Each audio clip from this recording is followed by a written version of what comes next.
मेरे प्रिय भाई बहनों, आप सबको जय मसीह की। आज सुबह प्रभु का प्रभावशाली वचन मेरे साथ मरकुस के सुसमाचार की पुस्तक निकालिए, उसका 13 अध्याय और उसकी 7 आयत।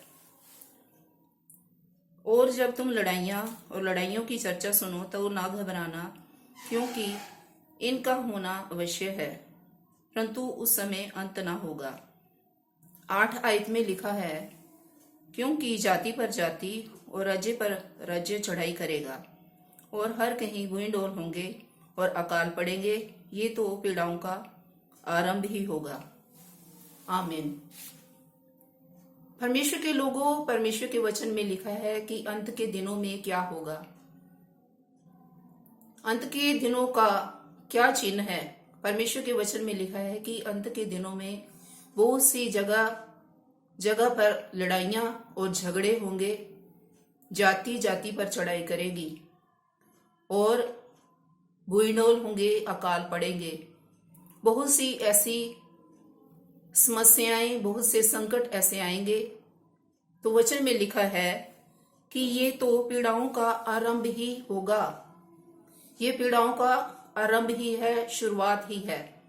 तो हमें इन दिनों में, जबकि अंत के दिन आ चुके हैं, तो हम अंत के समय में पहुंच चुके हैं, तो हमें इन दिनों में क्या करना चाहिए? परमेश्वर के लोगों को अंत के समय में क्या करना चाहिए?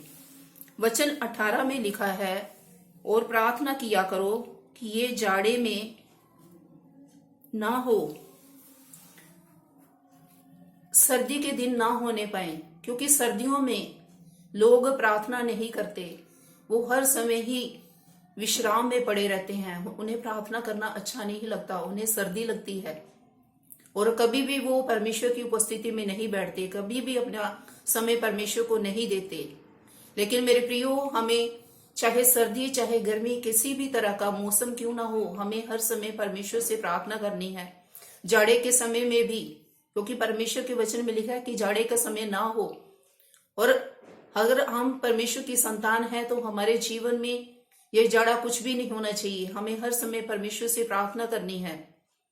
आगे वचन में लिखा है, 35 आयत में लिखा है, इसलिए जागते रहो, क्योंकि तुम नहीं जानते कि घर का स्वामी कब आएगा, सांझ को या आधी रात को, या मुर्ग के बांग देने के समय, या भोर को। ऐसा ना हो कि वह अचानक आकर तुम्हें सोते पाए। हमारा परमेश्वर किसी भी समय वो आ जाएगा, और इस तरह से हमें हर समय प्रार्थना में लवलीन रहना है। हमें परमेश्वर से आत्मा में प्रार्थना करते रहना है। वो परमेश्वर चोर की नाई आ जाएगा, और ऐसा ना हो कि वो हमें सोते पाए। और अगर वो हमें सोते पाएगा तो हम, मेरे प्रियो, हम हमेशा के लिए नाश हो जाएंगे।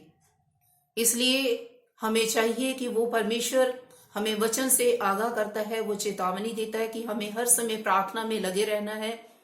हमें सर्दी में भी, गर्मी में भी, हर मौसम में हमें प्रार्थना करनी है और परमेश्वर से जुड़े रहना है कि वो ही परमेश्वर जो है वो हमें आने वाले संकट से बचाएगा, और वो परमेश्वर हमें हमेशा के लिए अपने निवास स्थान में सुरक्षित ले जाएगा।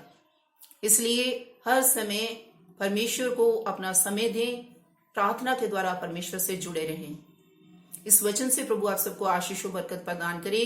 सबको जय मसीह की। God bless you all.